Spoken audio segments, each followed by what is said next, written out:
Bugünkü mövzumuz sizlərlə ezam xərcinin hesablanması və ezam dövründəki əmək haqqının hesablanması olacaq.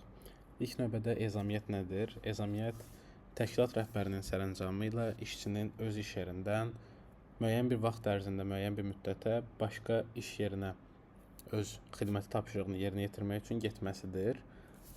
Ezamiyyətin müddəti maksimal olaraq 40 gün olaraq nəzərdə tutulub. Təbii ki, əlavə olaraq razılaşma ilə direktorun əmri ilə bu müddət uzaldıla bilər, lakin qanunla nəzərdə tutulmuş müddət 40 gündür. İşçini ezamiyyətə göndərən zaman nəzərə almaq lazımdır ki, ekranda gördüyünüz kateqoriyada olan işçilərin ezam göndərilməsi qadağandır. Yaşı 18-dən az olan işçilər, hamilə qadınlar və 3 yaşına çatmamış uşağı olan qadınlar ezam göndərilməsinə yol verilmir. 3 yaşından 14 yaşına kimi övladı olan, həmçinin sağlamlıq imkanları məhdud uşağı olan qadınların iş vaxtından artıq işlərə ezamiyyətə göndərilməsinə isə yalnız işçinin öz razılığı əsasında verilir. Ezamiyyətin ödənilməsi isə qanunvericilikdə nəzərdə tutulmuş normalara əsasən aparılır. İşçinin gündəlik qalma xərci, yəni mehmanxana xərci və qida xərclərinin qarşılaması üçün ona müəyyən kateqoriyalar əsasında bir məbləğ ayrılır. Bu kateqoriyalar bölünür Bakı şəhəri üzrə, Naxçıvan üzrə, Gəncə, Sumqayıt üzrə, həmçinin yerdə qalan digər şəhər, rayon, kənd və şəhər tipli qəsəbələrə əsasən. Ezamiyyə normaları Respublika ərazisində Bakı üçün nəzərdə tutulmuşdur 125 manat məbləğ dəyərində və bu məbləğin 70% mehmanxana xərclərinə, 30% isə digər xərclərə, yəni qida, rabitə, nəqliyyat xərclərinə aid edilir. Naxçıvan şəhərində isə bu norma 100 manat dəyərindədir. Gəncə, Sumqayıt şəhərlərində 95, Respublikanın digər şəhər, rayon mərkəzlərində isə bu məbləğ 90 manatdır və bütün kateqoriyalar üzrə mehmanxana xərci 70%, digər xərclər isə 30% təşkil edir. Qeyd etdiyimiz normalar və bunların bölünməsi Azərbaycan Respublikasının ərazisinin daxilində tətbiq edilir. Ölkə xaricinə ezam göndərilən zaman isə bir günlük normanın 60% mehmanxana xərcləridir, 40% isə digər xərcləri, şəhər daxili nəqliyyat, rabitə və qida xərclərini nəzərdə tutur.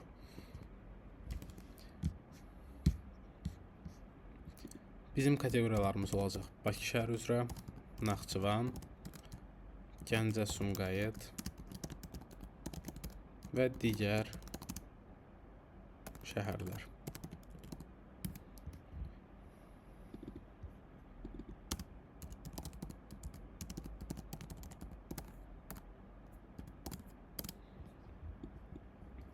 Ümumi norma nəzərdə tutulub 125, Naxçıvan üçün 100, Gəncə, Sumqayıt 95 və digər şəhər rayonlar 90 manat.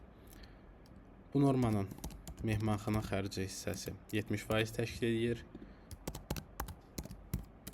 Yəni Bakı üzrə 87 manat 50 qəpik, Naxçıvan üzrə 70 manat, Gəncə, Sumqayıt 66-50 və digər şəhər rayonlar 63 manat. Digər xərclər isə yəni qida, rabitə, nəqliyyat 30% təşkil edəcək.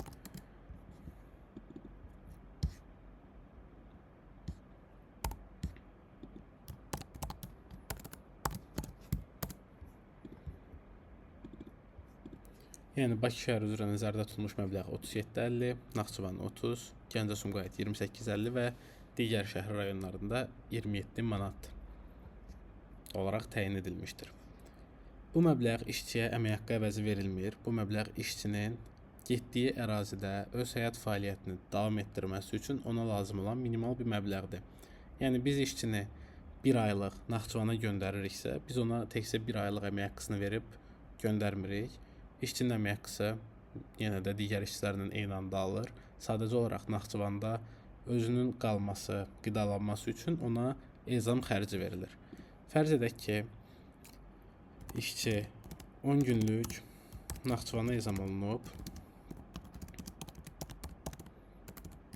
və 10-cu gün geri dönüb yenidən Bakıya. Belə olduğu halda biz işçinin ezam xərcini hesablayan zaman onu birbaşa 100-ə vurmuruq. Çünki dediyimiz kimi 10-cu gün artıq Bakıya dönübsə, biz ona 10-cu gün mehmanxana xərcini vermək məcburiyyətində deyilik, verməməliyik. Belə olduğu halda biz istəsək onu 100-ə vurarıq, bir günlük mehmanxana xərcinin normasını çıxarıq, 930 yazarıq və yaxud da bu formada yaza bilərik ki, 9 gün 70 manatdan mehmanxana xərci, 10 gün isə qidalanma xərci olaraq 30 manatdan yenə də 630 manat təşkil eləyəcək. 930 manat təşkil edəcək. Bu olacaq bizim işçimizin ezam xərci. Yəni işçinin əmək haqqısına aid edilmir. İşçi ola bilər 400 manat əmək haqqı alar, ola bilər 4000 əmək haqqı alar. Hər bir halda biz işçiyə 930 manat Naxçıvana ezam olunduğu müddətdə ona pulu təyin etməliyik. Ezam məbləği, ezam norması qanunda nəzərdə tutulmuş normadan aşağı məbləğdə verilə bilməz. Yuxarı məbləğdə verilməsi isə artıq gəlirdən çıxılmayan xərcdir. Həmçinin onu da qeyd edək ki, mehmanxana üzrə işçi qaldığı ərazidən sənəd təqdim etməzsə, biz mehmanxana xərcinin 50%-ni mənfəət vergi bəyannaməsində ezam xərci olaraq göstərə bilərik. Digər 50%-i gəlirdən çıxılmayan xərclərə aid ediləcək. Ezam xərcinin hesablanma qaydasını ekranda yenə də görürsünüz. Burada nümunə üzərində işçi Bakıdan Gəncəyə ezam edilib. 20 günlük göndərilib, yəni 19 gecə qalacaq. Bir gecə çıxılıb, 19-u 66.50-yə vurmuşuq.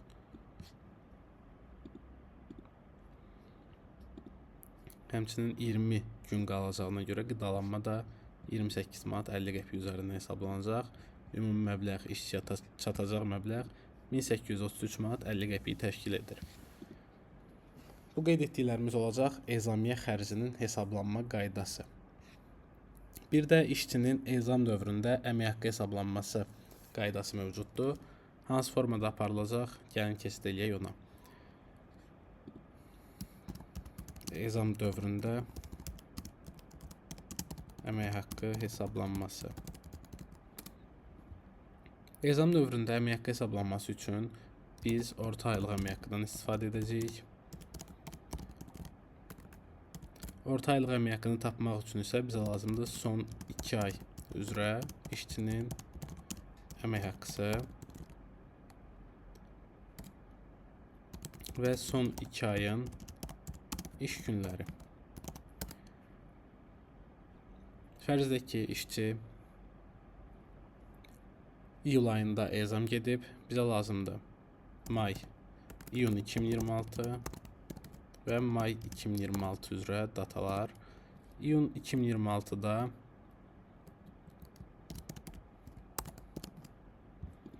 iş günlərinin sayı 20 idi. Mayda isə 17 iş günü mövcud idi. İşçinin əmək haqqısı hər ikisində 1000 manat təşkil edib və iyul ayının 5-i 15-i aralığında ezamda olub. Orta aylıq əmək haqqını tapmaq üçün biz 1000 ilə 1000-i toplayırıq, yəni 2000 manat. Bölürük bunu 39 günə, yəni 22 plus 17-yə.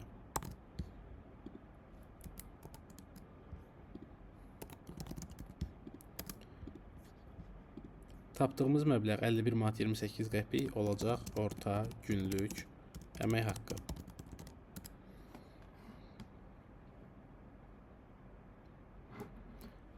Orta günlük əmək haqqını tapdıqdan sonra gəlirik iyul ayının 5-15 aralığına diqqət yetiririk. İyul ayının 5-dən, yəni 6-sından nəzərdə tutaq, 6-sından 15-nə kimi. İşçi bu periodda ezamda olubsa, 8 iş günü, 2 də qeyri-iş günü bunun ezam dövrünə düşür. Yəni iyulun 6-15 aralığında 2 qeyri-iş günü, 8 iş günü üzrə hesablama aparacağıq. Tapdığımız 51 manat 28 qəpiyi vuracağıq 8 günə və üzərinə gələcəyik 51 manat 28 qəpiyi 2 qeyri-iş gününə və qeyri-iş günü olduğu üçün bir də əlavə olaraq 2 mislinə vuraraq hesablanmanı aparacağıq.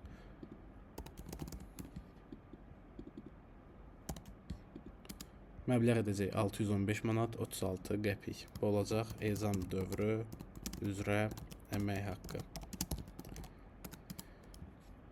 İşçimizin əmək haqqısı fərz edin ki, yenidən 1000 manatdır iyul ayı üçün, yəni qros əmək haqqısı. Yerdə qalan əmək haqqını hesablamağın üçün isə iyul ayının ümumi iş günlərinə baxırıq. İyul ayında 23 iş günü mövcuddur və işçi bu 23 günün 8-ini ezam dövründə istifadə edibsə, 1000-i böləcəyik 23 günə, vuracağıq 15-ə. Yəni ezamda olmadığı dövrün əmək haqqısını hesablayırıq artıq.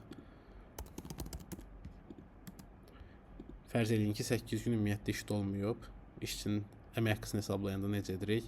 Əmək haqqı bölünsün aylıq iş günü, vurulsun faktiki iş günü. Bu olacaq ezam dövründən əlavə əmək haqqı və işçinin əmək haqqısını topladıqda 615 manat 36 qəpik plus 652 manat 17 qəpik.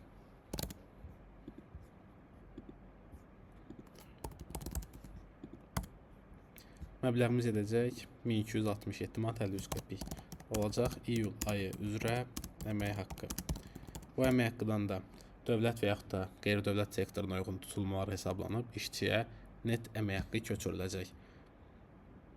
Yuxarıda qeyd etdiyimiz 930 manatlıq ezam xərcinin bu əmək haqqıya heç bir aidiyyatı yoxdur. Yəni ezam xərci hər bir halda işçiyə ödənilir. Əmək haqqı isə qeyd etdiyimiz forma əsasında hesablanıb işçiyə köçürülür.